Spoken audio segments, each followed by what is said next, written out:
Now, some of you thinking, what is Feng Shui? If you've been in real estate long enough, you've probably worked with a client that is a Feng Shui client, okay? And you may not have told you, they may not know, but you might have dealt with one, okay? Another time too, Cindy, you need a handout? They're right up here. Have you ever walked into a home, you're showing a home you walked into and you got a really bad vibe? Like it's eerie, it might be too dark, may smell bad or something, but it was a bad vibe. That's kind of what Feng Shui is. It's about aura. It's about, the energy and things like that. So that's what we're going to talk about. All right? Okay. The course is for real estate professionals who want to be better understand the needs of their Feng Shui savvy clients. It provides an introduction to Feng Shui, the history of Feng Shui, and tips on staging, room locations, and more. All right, we're going to go over the history and meaning and benefits of Feng Shui, Feng Shui steps to a harmonious home, how to create good Feng Shui in a home, Feng Shui tips for a real estate office, selling a home with Feng Shui, and determining your money area. That's where you'll put your tree. Okay, so traditional Feng Shui originated in China from more than 3,000 years ago. Originally, it was protected knowledge of the emperor. It was known by the name of Kan Yu. We're going to say Feng Shui, that's hard enough, and was used to ensure that the success of the emperor and his land was maintained. In the beginning, it was simply a way for people to ensure that their crops did not die and that their buildings were built as to avoid the cold winds of the north. But it evolved into a complete science or study of the natural and built environment. There are many benefits that Feng Shui brings to people who understand this knowledge. The three areas in which Feng Shui can help is in health, prosperity, and relationships. Feng Shui is part of a larger study of the heavens, man, and earth. All such are three practical applications: traditional Chinese medicine, man, Chinese astrology, heaven, Chinese medicine is man, Chinese astrology is heaven, and Feng Shui is earth. People who use Feng Shui at their home, business, or office see amazing benefits after applying the principle of Feng Shui. Getting started with Feng Shui for our home is easy when you begin with the house basics and gradually move on to the more complex Feng Shui levels. We're going to stick to the basics. The most important things to remember are to start simple, have fun, and thoroughly enjoy the process. This is good for Feng Shui. Okay, so we're going to use the map. So everybody get your map out. All right, and we're going to talk about your map. This is your map. Okay. So using the Feng Shui map is really easy. You just need to follow some simple Feng Shui rules. Align the diaphragm with the front door. The front door of the entrance is a mouth of Chai. It's where all the energy enters into the home. The Feng Shui map of your house is by placing the grid. So what you're going to do is you see the north, all right? So if you're standing in your home, the front door, facing the front door, you have your map. You put it here to your diaphragm, okay? And it should be north, all right? So now you see the areas of your home. The southeast should be your prosperity. Maybe that's where your office is. The southwest of a home should always be love, which is where your master bedroom. The northeast is wisdom. So you see what the areas? Can you look at your home and does anybody have their master bedroom in the right spot? Nope. Good? No? Yes? No? That's okay. Because, so perfect example. Let's say if it's not where it's supposed to be, you can still use this diagram as you walk into that room. Because unless you built your home or fortunate that it is in this, it may not be built that way. But you can still do the room that way. You can go to the door and put it there and then rearrange the room and put things where it should be for prosperity. So like for instance, in my home office, it's not where it should be, but in the southeast corner of my office, I have my money tree. and my crystals. Does that make sense? Okay, good. All right. So, oh. Actually not the geographical map, it's just when you're going in the house. Yes. So it should be, that's correct. So let's say, for instance, some people in Feng Shui, if they'll find the southwest corner of their home, if they're building, and they'll put their master bedroom. Now, if you're in your home, you can find your southeast corner of the home and put your money tree. Even though it may not be your office, it could be a dressing room, it could be a closet, but you can find that corner because according to Feng Shui, that's where your prosperity is. So that's where you would put your money tree and your crystals. Does that make sense? Oh no, I was teaching this class and a builder was there, and he said that he had no idea about Feng Shui, but he was building a house for Feng Shui clients. And all of the corners had to be rounded. They couldn't come to a point or an angle. They all had to be rounded. And that was because of their Feng Shui beliefs. And he said, they said it's what it was, but I didn't know. He said, but now it all makes sense. So we're going to go through all that. But here's a better, yours is in black and white, but you can find these online anywhere. But that's how you kind of step it up. Okay, so let's talk about curb appeal. We're going to go break down the house. When you arrive at a property, observe the surroundings. Make sure the outside is appealing and inviting. A solid, well-constructed home that does not have curb appeal may be hard to sell. And if you've been in real estate long enough, what is the one thing you do when you drive up to the house? Curb appeal. Because if it's not attracted to you, it's not going to be attracted to buyers, right? Unless they have a landscape business and they're willing to do that. So curb appeal is an important Feng Shui principle because the energy that a house exhibits from the outside can attract prosperity and good fortune, such as buyers. All right? So, how about this house? Nice curb appeal. It's kind of a little grainy there, but nice curb appeal. All right. Plants and flowers.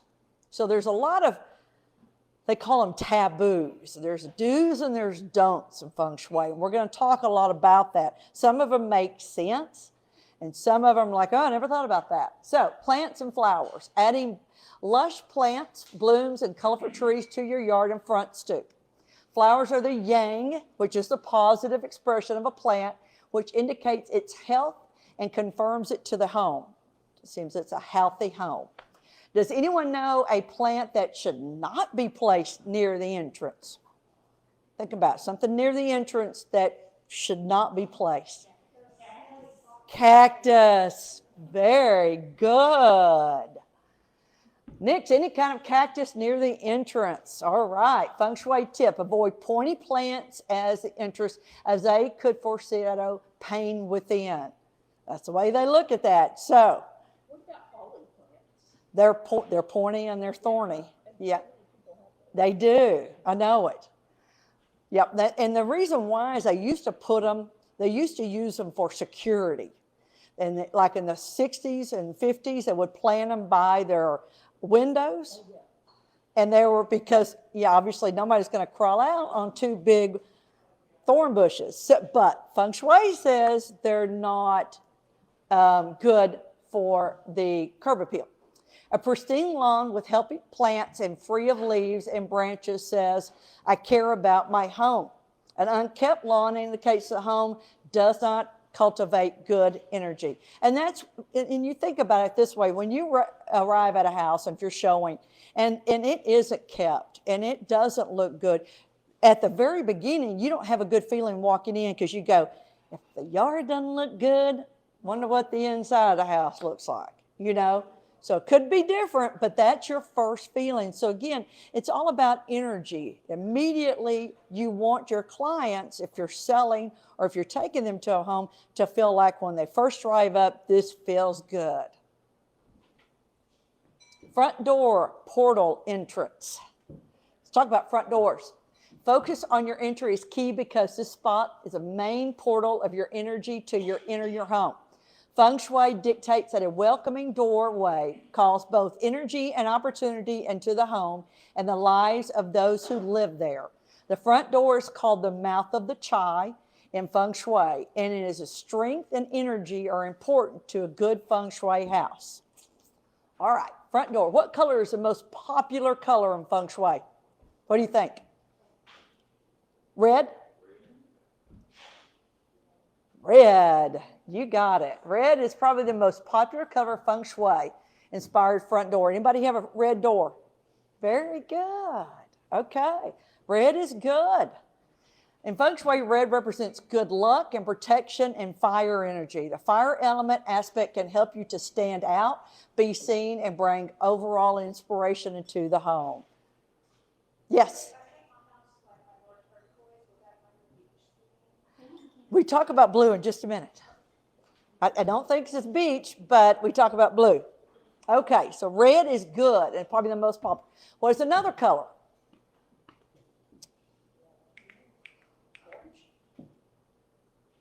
I don't think orange is in here. Black. Black. The water element's connected to deep wisdom and is associated with the color black, even very dark midnight blues. So that is the next most popular color in Feng Shui. It's going to be red or black or very dark blue. Okay? Some other colors, brown and yellow, are colors related to the earth element, which is all about self-care, being grounded, support of your overall well-being. These colors are great for front door if you'd like to bring more stability and calm into your home. Gray or white are the colors for the metal element. Metal energy invokes precision, beauty, and elegance. Gray has also the added benefit of inviting helpful people to support us while encouraging. So there you go. Those are the colors. Blues and greens represent wood energy in Feng Shui. The wood element encourages growth and cultivates kindness and flexibility. So there you go. The vibrant wood element colors also bring in life energy and can uplift your home. Okay, if you have just plain wood door. That would be me. Okay, protect the front door. Protect the front door if necessary with Feng Shui symbols of protection, abundance, and good luck. For example, don't have any recycling bins or old pots nearby. If you've got an old pot, you don't have a flower in it, take it away because it's empty and it's old and it doesn't have a good vibe. Now, right now, all of my pots have dirt, no flowers, but there's dirt in it and they're not old or cracked. Does that make sense? Because I'm not going to plant anything until this crazy weather. Also ensure that your front door opens widely without squeaking. If the front door squeaks, that's a nuisance. People open the door and you hear a squeaking noise. It's something that it distracts from something else. So make sure you take care of that. You want to make sure that there is a balance and harmony as soon as you enter the door. If your interest can't be seen, found from the street to try to figure out how, you might need to be bigger house numbers or trim back some bushes. Feng Shui says, if good energy can't find you, a buyer won't either. Okay? Does this home, main entrance, have good Feng Shui? What do you think? Does this home have good Feng Shui? Look at all the details. You say yes or no? Yes. Very good. That immediately it's not inviting. So that's exactly right. The door looks good, but you can't get there because the gate. Very good. The answer according to Feng Shui is no. If there's a gate not used for security purposes, it should be left open to invite the positive energies into the home along with a sense of inviting to guests. You feel like you can't get in, you don't want to walk up, you don't know how far to go in. Also, a gate should match the size with the doors. You see this little bitty white gate and this big this big red door. It was a big off balance. It should be balanced, it should match. Also, windows of the house. The little gate is improper. A large house, big front door, and large windows that are matched, adding a small gate is a contrast. All right? Does that make sense? The main entry. Main entry is very important in Feng Shui because it is through the main door that the house absorbs the Qi or the Feng Shui energy nourishment. When a house has good energy circulating throughout, the people who live in the house should experience higher levels of well-being. Okay, obviously, to avoid clutter, create an area that will keep the clutter. There's more and more of these that are built in houses now because of finally builders and these items as far as furniture are sold because people live in their house and they have to have an area where they can put their things. If it's picked up and there's an area, it doesn't feel like it's cluttered. Question, a mirror that faces the front door, is that good feng shui? When you walk into the house, if a mirror faces the front door, is it good feng shui? Very good. The answer is no. Avoid placing a mirror that faces the front door. Why? Because when the good energy enters the home, it bounces straight off and goes right back out. All right? Instead, place a mirror on a wall perpendicular to your door because a lot of us like a mirror next to the door. When we're about to walk out, you can look and see, just like the mirror, but make sure it's not facing. Mine's to the side. So you don't want that energy coming in and going back out. This will allow good energy to circulate the space and flow throughout your home without bouncing off. Okay, here's one right here. See the mirror? It's off to the side. The main entry rug, here's a good one because I know there's, let me see if Cindy's, okay, it's not a rug. The main entry rug also plays a significant role in attracting good energy in your house. When choosing your main entry rug, you need to consider the color, shape, and design of it. The main entry rug should look attractive to give a welcoming feel, yet it should be proper to step on every day. Question, is it good feng shui to have your business name on your entry rug to your office? That's it. They're walking all over you. Feng shui says no. Don't put it on, and I know a lot of realtors do. Now, Cindy has it, it's not a rug, it's the floor. It's a good feng shui. But they're saying don't put your name on there because it's a sense of people are walking all over you. Also, you don't want a rug with angels. You don't want things that you think of that would not be good that you walk on or walk over every day, okay? Consider a rug feel of stepping on sand or grass, something that feels good. For abstract design, check for the colors and shapes associated with the place your front door is facing. For instance, if your front door is facing the east, select a rectangular or square-shaped rug with colors representing wood, earth, or water elements. And see, you can look at your maps, and that tells you what all of the things that are associated with that area, okay? Place a table in the entry, and this is especially if you have a listing. They say it's really important. Feng Shui, what they say is they want it to be, you walk into a home and you're presenting your business cards and other material. Whatever you do, be careful to put those cards in an acrylic holder to prevent adverse effects on the business. Don't lay them, don't just lay them on the table. They need to be an acrylic holder, according to Feng Shui, okay? Most of us have those little plastic holders, and that's what we put them in. But some just lay them on the table. And if you can see, most people won't grab one from the table, but they will grab one from the holder. On the table, consider placing a bowl of chocolates, vase of fresh flowers, or cinnamon candies on a red cloth as a means of welcoming potential buyers. Now, I'm going to tell you something. 25 years ago, I told you that I went to that class, and there was a lady in there, and she was talking about a listing that was sitting there. The market was hot, but that house, for whatever reason, was not moving.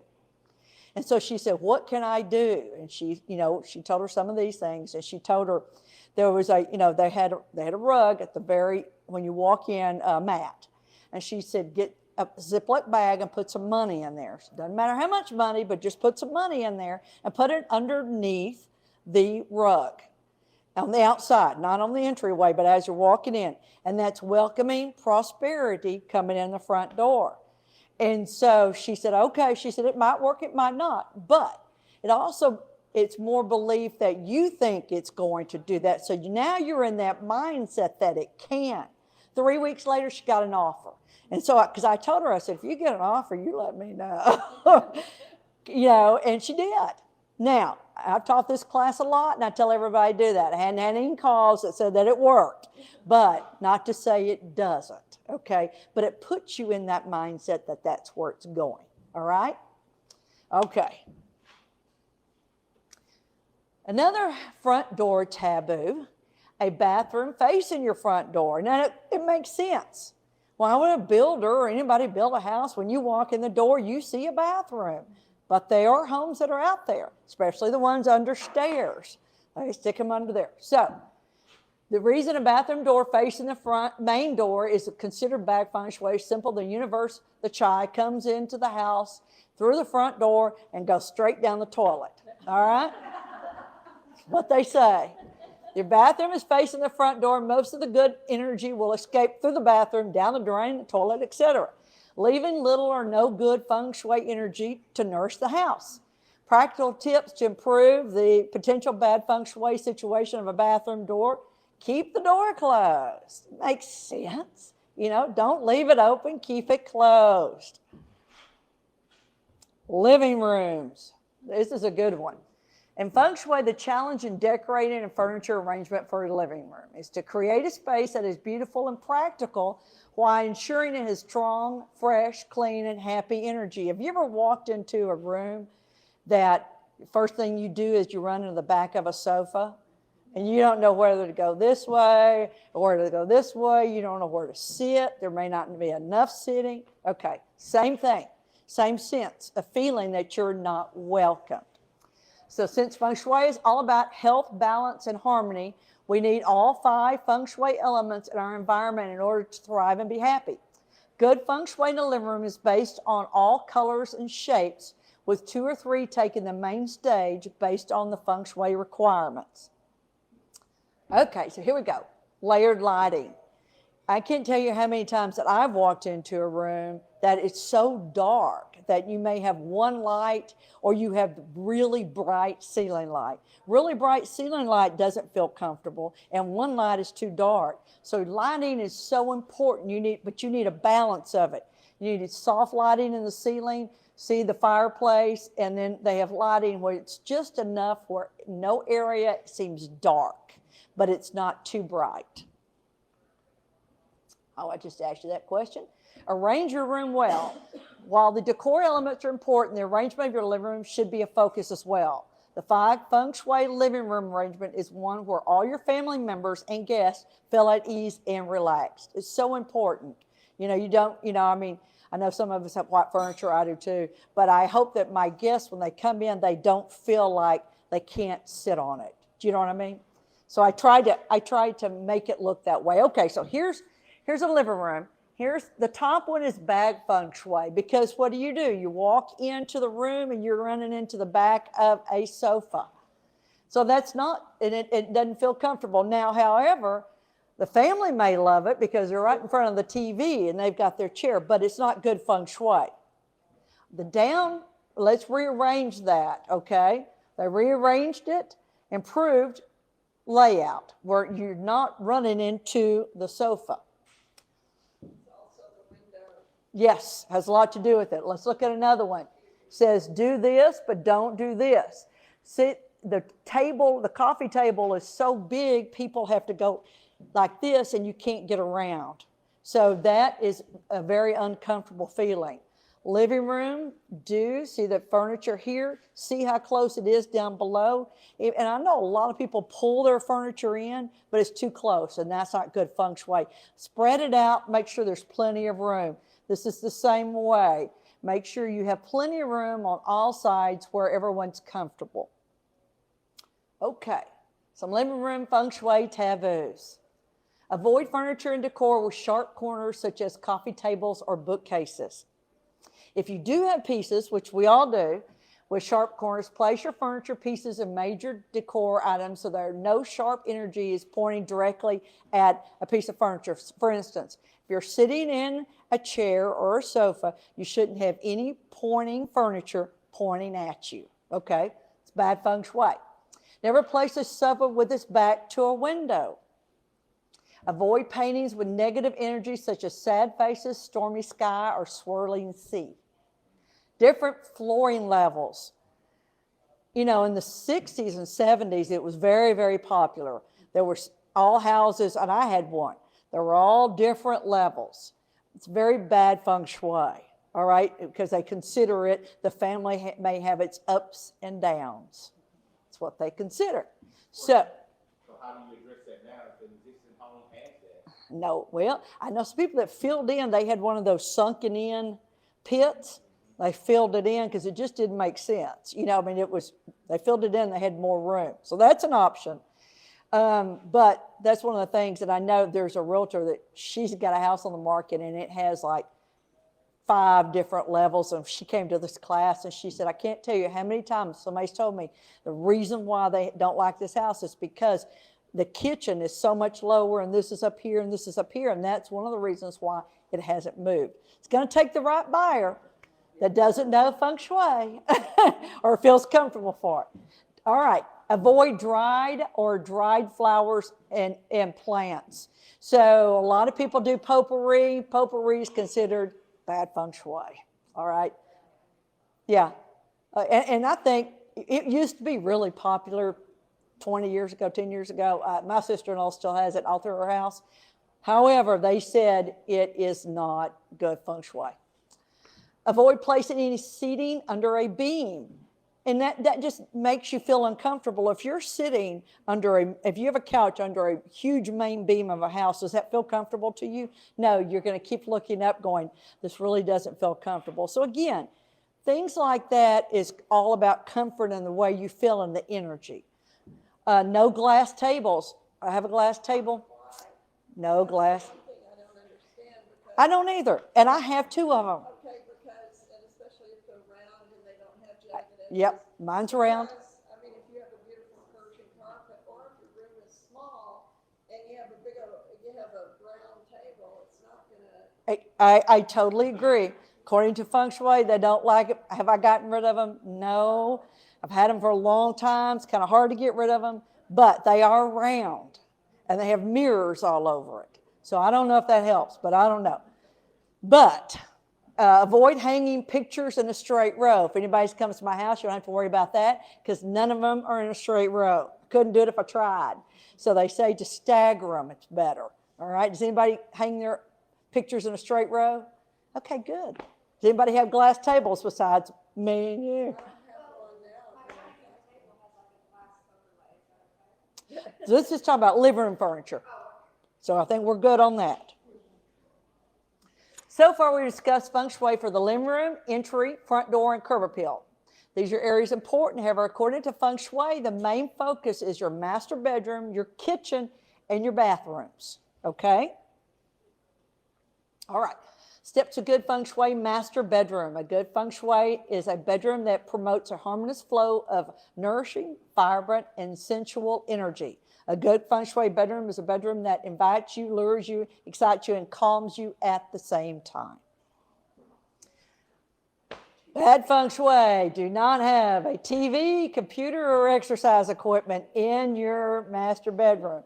How many of us have a TV? Of course we do. I have a computer too. Might explain why I'm single. Don't have exercise equipment. It's in the other room. Yeah, it's my laptop, but it goes where I go, and unfortunately, it's in there all the time. The good feng shui bedroom energy is destroyed when these items are present in your bedroom. This also brings the energy of work, stress, and mainly a distraction and bad news for your relationship with yourself or your loved one. Quality of air in your bedroom. Open the windows often and use good quality air purifier to keep the air in your bedroom fresh and full of oxygen. Also note, plants in the bedroom are not good unless your bedroom is fairly large and the plants are located far from the bed. Anybody have a live plant that's in the bedroom? Is it close by your bed? It's by a window, probably. Yeah, okay, that's all right. This is not, as long as it's far from the bed, and it has an area where it could grow like a window. Okay. Can anyone tell me a taboo for a bed replacement? What is the bed replacement that you put in? And I know you've heard it when I tell you. Facing away from the door and against the window. Yes, but there's one thing that it's called. One, okay. Have you ever heard the saying, I'm going to go out feet first? All right, there you go. I think, Barbara, you talked about that just a few minutes ago. A bed placed in the death position, which is if you walk into a bedroom and you see the bed right there and it's in the bed position, that means feet first. They're coming straight out, going out of that door, feet first. A lot of people die in their sleep. That's where that old saying is. So we'll talk with the foot of the bed directly aimed at the door. The foot of the bed directly aimed at the door is one of the biggest taboos. Here we go. We're going to look at them. Feng Shui guidelines. We're following the 3 basic Feng Shui guidelines for your bed. Have your bed easily approachable from both sides. So I know some people have it blocked. You can't make it up. It's a hassle. So make sure you can approach it by both sides. Have 2 bedside tables, 1 on each side. Avoid having the bed directly in the line of the front door. Okay, this is good. Top one's good. The next one, it's not good. The other one's good. And then this one is when you walk in, the bed's over here. Do you see it? Now you know where the saying is going, feet going out. I'm going to go out of this house feet first. That's what it's called. It's called the bed is in the death position. So anybody have when they walk into their bed is right there? Anybody? You'll be changing it? Okay. Yeah, there you go. You move it just a little bit. Okay, you can go like that. Yeah, there we go. They say about mirrors. You can have a mirror, but at night you're supposed to cover it. Yeah, it's not supposed to face the bed. Like, forget it. If you've got mirrors on the ceiling or facing your bed, you're not supposed to have them. That's what they say according to Feng Shui. I know it was popular in the 60s and 70s, but they're not so popular now. And you're supposed to cover them. You're supposed to put a cover over them. Yeah. Bedrooms located in the back of the home are best for quiet, restful, and sleep. Add a door between the bedroom and bathroom if needed in a large bedroom suite, or separate the 2 rooms by adding a curtain or screen. When I bought my first house, my husband and I bought the first house in 1985. It was built in the 70s, and the suite was open. They didn't put doors. There was, your bedroom, and then you had your ensuite, which was all open. You could walk in and see the sinks. There were those doors for the toilet area, and then the shower and the tub. So that was definitely not Feng Shui. Okay, best art for the bedroom are images related to the emotions of love, happy relations, body healing, and intimacy. Good appropriate lighting is very important, as light is our #1 nutrient of the strongest manifestation of energy. Candles are best Feng Shui bedroom lighting. We all have candles in our bedroom.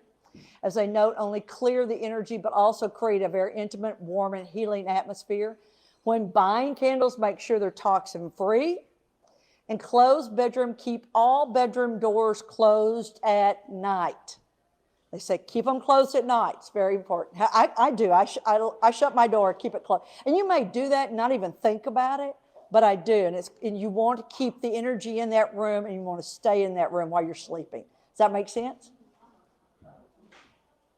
Do you do that? Keep your door? So, I mean, it is, but it feels like, for me, I feel more secure, like I'm keeping the energy and I'm keeping more secure, but it feels comfortable. Just tell them it's bad Feng Shui to leave it open. I don't lock it. Just because, I don't know why. Well, for one reason I don't like it is I don't have a lock on it. That's another reason I don't have a lock. So, yeah, my house was built in 1930, so I don't have a lock. Understand the Feng Shui of bathrooms. Okay, so have you ever gone into an Asian restaurant and you've gone into the restroom and there's rocks in the sink? Okay. Understand the feng shui of bathrooms. Most of the good energy for a bathroom is the location. Of course, this can be challenged unless you're building. If the location is a good location, there are ways to shift the energy. Can someone tell me where a bathroom location may not be a good feng shui? Next to the kitchen. Very good. For obvious reasons. Bathroom in the center of your home, but also a bathroom in the center of your house is usually considered a very bad feng shui. Also, the center of the house is the heart of the space, where in feng shui, also called the yin and yang point. You want to have it open, light, with a sense of beauty to it. Take these steps to fill your center of your bathroom with a good feng shui. Keep the bathroom clean and tidy. Add art candles or flowers to the room. Position several air purifiers. Just makes a lot of sense, right? Feng shui bathroom. Okay, let's talk about the most important feng shui applications. Block the drains as the chai is drained and lost. That's why they put rocks in the sinks at Asian, because they follow feng shui and they want to keep as much energy, so they put the rocks in the sink and all should go down is the water keeping the energy. All right, block the drains, and with mirrors, you should have round mirrors. Cure a visible toilet with a crystal. So if you have you have a square rectangle mirror, put a crystal in there and that'll help cure that area. That's kind of what the crystals are for. Choose a round mirror for the bathroom, and remember never to place it opposite the toilet. I can tell you how many, you make sense, but I can tell you hotels, anybody ever stayed in a hotel that straight across from the toilet is a mirror? Not good feng shui. All right, any questions on the bathroom? But the kitchen. You're not supposed to have a bathroom near the kitchen or bathroom under the stairs for obvious reasons. By the kitchen, bathroom, kitchen, you don't want those two smells to go together. Feng shui kitchen. Top feng shui kitchen tips. Location. The location, design, and feng shui basics of a kitchen are considered very important in good feng shui floor plan. In fact, a kitchen is part of the so-called feng shui trinity, the bedroom, the bathroom, and the kitchen, because of its utmost importance of your health and well-being. Colors. The best colors for feng shui are white, gray, or shades of blue. Most people have white, gray, or shades of blue. Yeah? Here we go. This is a good gray, all basic colors. Appropriate dishes, pots, and pans. If your dishes, pots, or pans are chipped, old, or worn, it's time to replace them. Throw them out. It's bad feng shui to have a chipped dish. Any that are bent, dented, or have missing handles should be tossed and replaced. As with things, feng shui, everything should be in good working order and neat. Feng shui appliance placement. Can someone tell me what's wrong with these two pictures? Why one's right and one's wrong?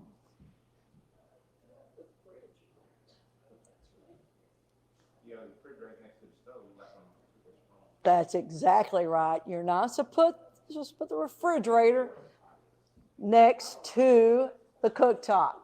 Feng shui, can someone, so you see here, the refrigerator's here, and the stove and the cooktop there. Here's your refrigerator, and there's the cooktop. That's not good feng shui. Kitchen ovens, ranges are considered a fire element, so you don't want them beside sinks, dishwashers, or refrigerators. The water and cold elements conflict with the fire and create elements. This water element extinguishing the beneficial of fire energy, which you want. So that's good. Does anybody have their refrigerator next to their oven? Oh, good. Good deal. That's a good point. I've never heard that in feng shui, but it makes sense because it does. If you have to hang all your pots, because most people put them someplace else. So yeah, absolutely. That could give a sense of not having enough storage. Absolutely, because that's kind of what feng shui is, a sense of it being comfortable, it being everything in its right place, and having in it. And sometimes too, if they're really big and they're hanging down, that's not good either. That's, yeah, absolutely. Now let's talk about your Feng Shui tips for your real estate office. Feng Shui for the office is important in application for Feng Shui in the home. We tend to spend many hours at the office, be it a home, office, or outside work environment. And this is even if you just have a small office, a big office, or a cubicle, okay? Okay, Feng Shui desk. So the one thing that is a big taboo for Feng Shui is if your back faces the door and your computer, that they say that's very bad Feng Shui, that people can come up sense of stabbing you in the back. Also, they can see whatever is on your computer. If it's something that you can't change that, they say to put a mirror either above it or on the corner of your desktop, of your screen, and then you can see who's coming up behind you. Because if you think about it, if you have your back to the door, you're always turning around trying to figure out who's coming in, and it's got an uncomfortable feeling.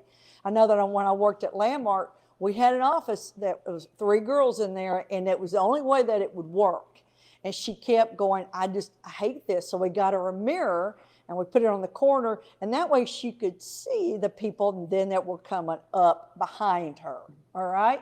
So that's kind of why that makes sense. So chairs should see door, power of commanding position, all right? Chairs avoid sitting back to back or face to face. If you have to sit face to face, put something in the middle. Put like a plant or something like that. It doesn't have to be a screen, but it can be something that's kind of blocking that, all right? Using Feng Shui to choose office colors and art. These are the colors. All right, water elements. How many people have a water element in their office, like a fountain or something? It's really popular. Yep.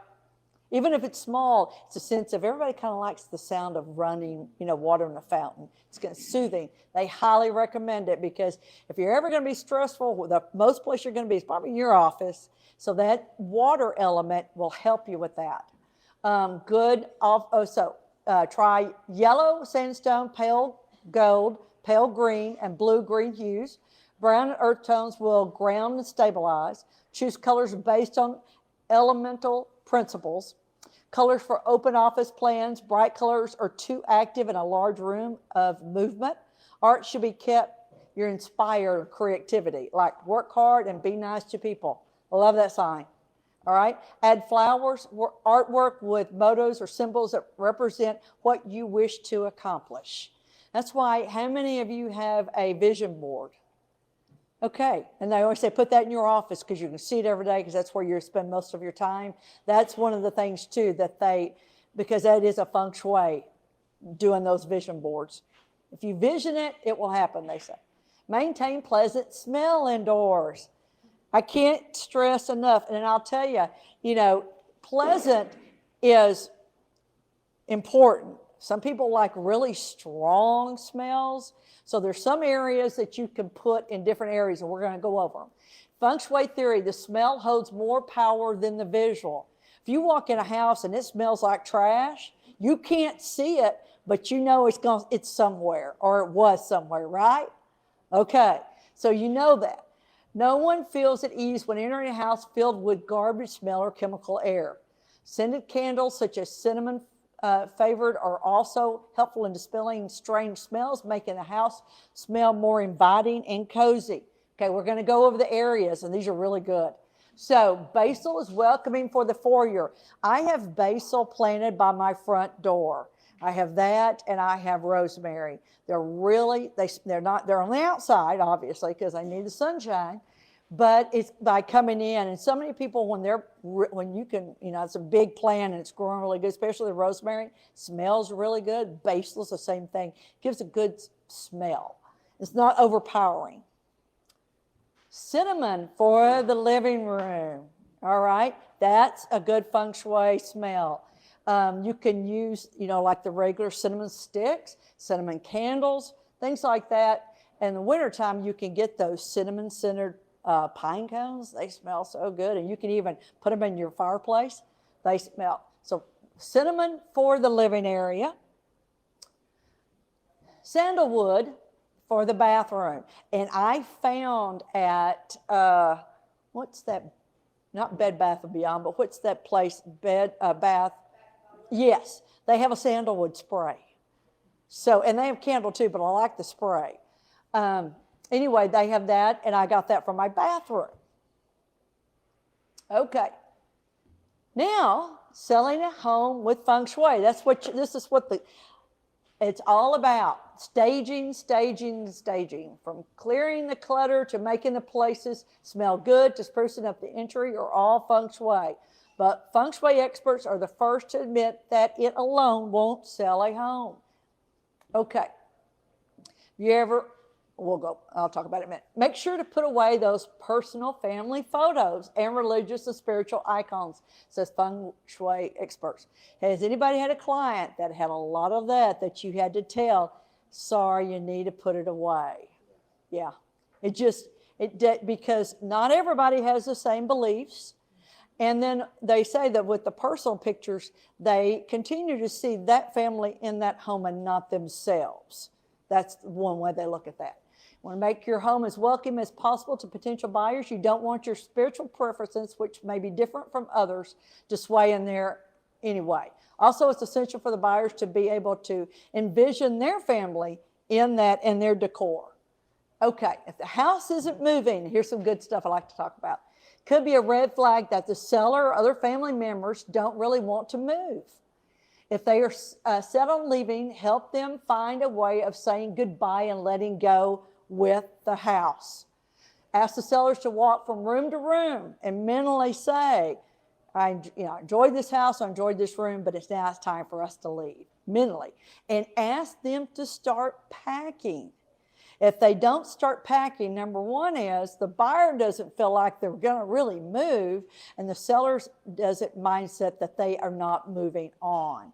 So they say it's very, very helpful for them to start packing, get things moved, even if they have to put it all in the garage, get packed up and get it moved, a sense of moving on, that this is not my house anymore. It can go to somebody else. Has anybody ever had to tell somebody to maybe start packing and getting, yeah.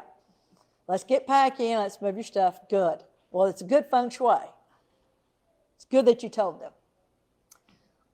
Last but not least, determining your money area. While defining the money area of your home or the money area in the individual room is easy enough, simply by defining the space will do nothing to enhance prosperity and wealth. Most importantly, surround yourself with images, items that speak to you of energy, of money, and the feeling of financial abundance.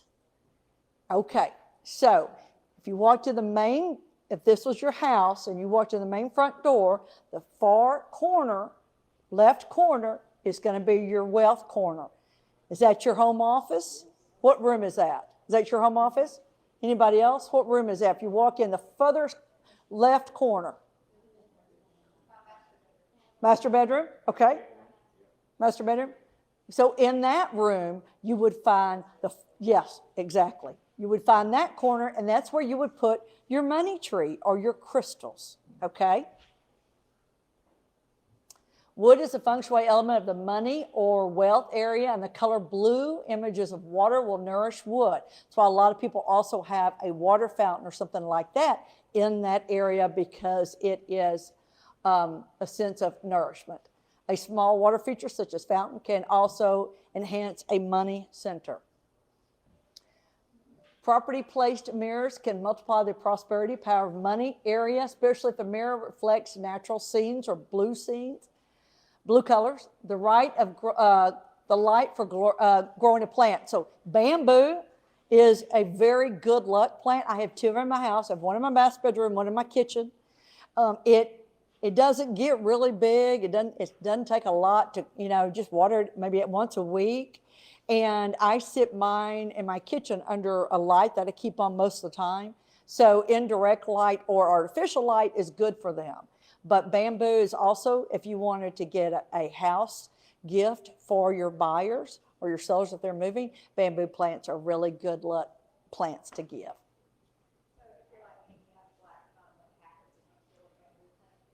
You know, to be completely honest, they're really easy to take care of.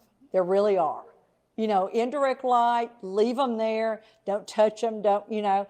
I mean, they're pretty easy to take care of, and they don't grow really big. You can even, instead of soil, you don't have to keep them in dirt or soil. You can keep them in rocks, you know. Yep. So, see, that one's in rocks. It's not in dirt. It's just whatever you keep it in has to be solid to where they don't fall off. They all keep together, the bamboo, because when you buy them, they're tied.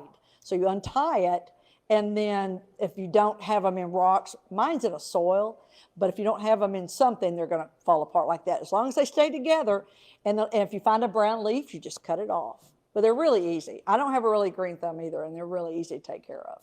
But they're really good luck plants. Has anybody ever heard that? That bamboo? You have two? Good. Yeah, they're good. And you know what's, if you ever, and I hate to even say this, but years ago, if you ever had an old cemetery or old like Wrestling in Dallas or some of the other big ones, guess what plant it grows wild right next to it? Bamboo. They used to plant that next to all the cemeteries. Anyway, so you've learned something. Okay, I think that is it, except for my last fine. Okay, so this lady's talking to her friend. It's Feng Shui. Apparently, I will have a more harmonious life if I move all useless objects outside. And there he is. Thought that was funny. Might be another reason why I'm single too. Thank you guys. Did anybody learn anything today? Okay, good. Was it interesting? Did you enjoy it? Yeah, so now I don't expect everybody to go home and redecorate your house or repaint it or anything like that. But when you're selling or showing to a buyer, you might get some ideas to, if you don't feel comfortable and why you don't, there's a reason why. Thank you guys. Thank you, Cindy, for this. I love it. And if y'all need anything else, you know where to find me. Thank you.